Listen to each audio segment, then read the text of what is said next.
Extract from Going Infinite, Michael Lewis book on Sam Bankman-Fried. Skip to navigation, skip to content, skip to footer. Help using this website. Accessibility statement.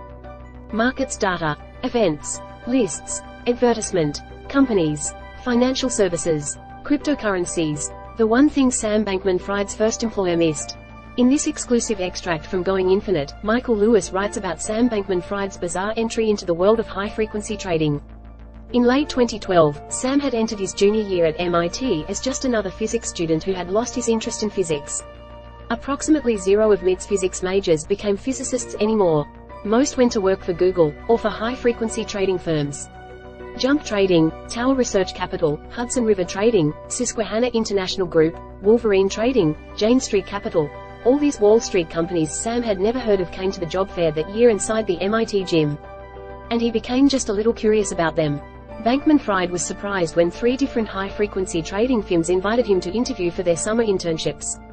FTX official, YouTube. Even a few months earlier his curiosity would have surprised him. He'd never had the slightest interest in money. He neither knew nor cared about finance. Newly aware that he had no plan for the future, he'd gone to the job fair, where he found all these booths run by Wall Street firms. Right away he could see that, whatever they did, they weren't all doing the same thing, because they were looking for different kinds of people.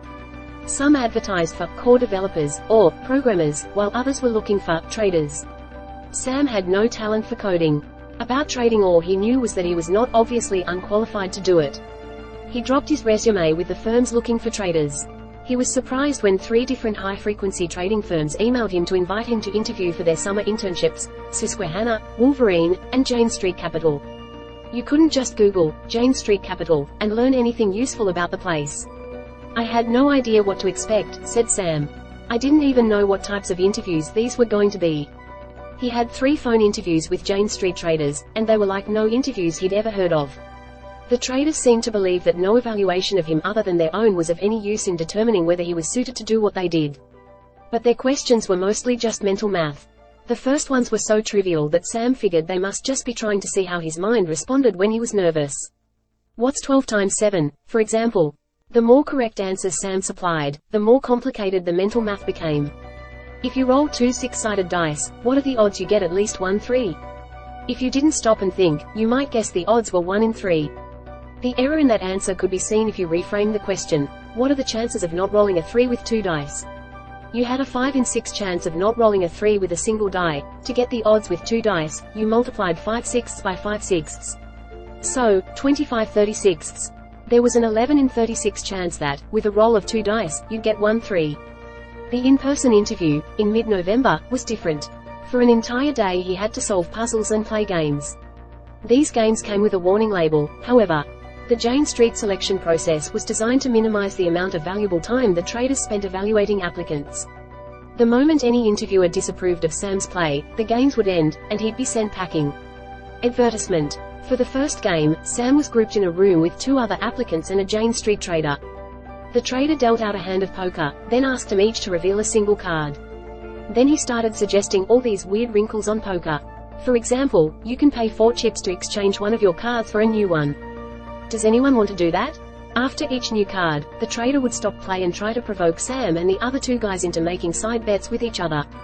Does anyone want to make odds on the next card being a heart? How many clubs do you hold, collectively, in your hands?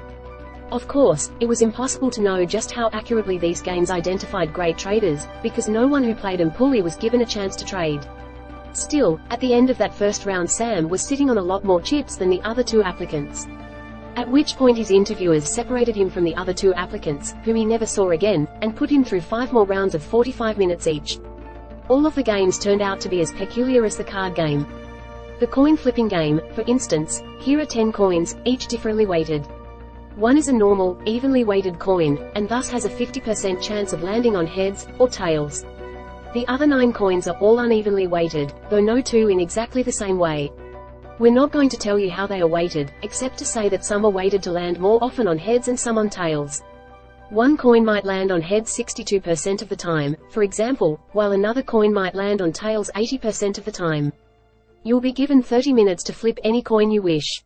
You'll be allowed to flip 100 times in total. For every heads that you flip, you win 1 poker chip. Sam could see that there was no exactly right way to play, just some wrong ones. Steve Bakken, the Jane Street trader who was interviewing him, finished explaining the game and then asked, "How much are you willing to pay to play?" As you could simply pick the evenly weighted coin and flip that 100 times, the expected value was at least 50 chips. Sam guessed he should be willing to pay roughly 65 chips to play, though there was no way to know, as they gave you no idea of the exact weighting of the coins. That must have been, at worst, not an entirely wrong answer to the trader's question, as the trader allowed him to play. Once he began flipping the weighted coins, the trader interrupted again, to offer him even more weird gambles. "Want to bet on what that next flip will be? Want to bet on the true weighting of the coin you've now flipped 5 times that came up heads, 4 of them?" Sam could see that there was no exactly right way to play, just some wrong ones. Unless you were simply giving up, there was no point in flipping the evenly weighted 50 to 50 coin, for example, as it gave you no new information. A lot of very smart people wasted flips searching for the optimal coin, that is, the one most heavily weighted toward heads. They'd flip each coin 5 times, say, to gather the data they needed to make decent statistical calculations. As a strategy, it wasn't totally dumb. But their desire for greater certainty led them to waste a lot of flips on inferior coins. Sam's instinct was to pick an unevenly weighted coin and flip it until it came up tails. Based on how many flips that took, and some dirty math, he'd then decide whether to proceed with the coin or move on to another. The game, he sensed, was testing his relationship to information, when he sought it, how he updated his beliefs in response to it. The puzzles that the Jane Street traders gave Sam to solve were designed, like the betting games, to expose blind spots in his mind. The one about baseball was the simplest example. "What are the odds that I have a relative who is a professional baseball player?" One of the Jane Street traders had asked him, what counted as a relative. He asked the trader, what did he mean by professional baseball players?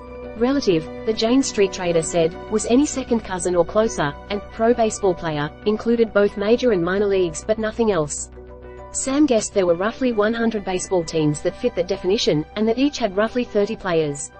So, 3,000 active pro baseball players, plus maybe another 7,000 retired ones. 10,000 players in a population of 300 million Americans. So, 1 in 30,000 Americans had played or were playing pro baseball. Sam didn't know off the top of his head how many relatives the average American had, but he thought 30 was a reasonable guess. Thus the odds this guy had a relative who played pro baseball were roughly 1 in 1,000. Advertisement. It was here that Sam paused his mental math and said, "I think there's a decent chance you are asking me this question because it is salient for you, because you have a relative who plays professional baseball." Here things became tricky. The trader might have anticipated that Sam would have this thought. The trader might have intentionally asked a question that he had no special reason to ask, just to trick Sam. Here was just another aspect of the puzzle. You had to figure out how many levels down you should go before you should stop thinking. Sam decided, as he nearly always did, that more than one level down was too clever by half. It was far more likely that the guy had some reason to ask the question than that he did not.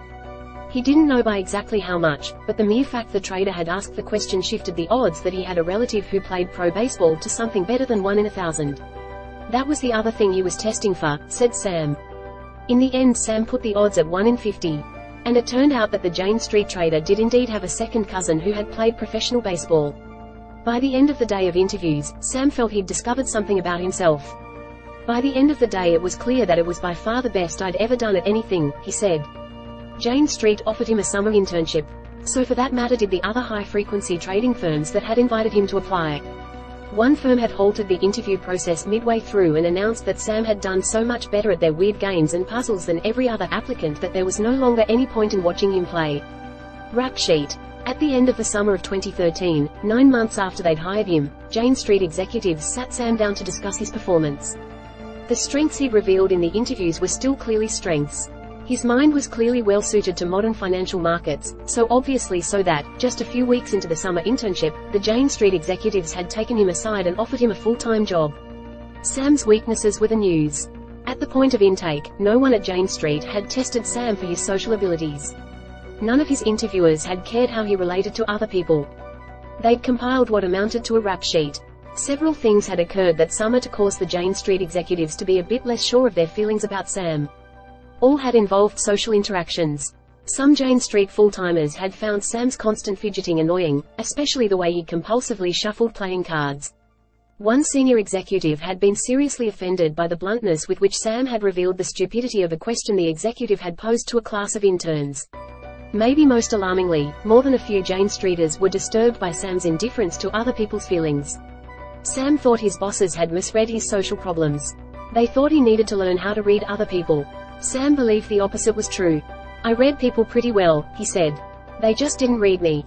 This is an edited extract from Going Infinite, The Rise and Fall of a New Tycoon by Michael Lewis, Alan Lane.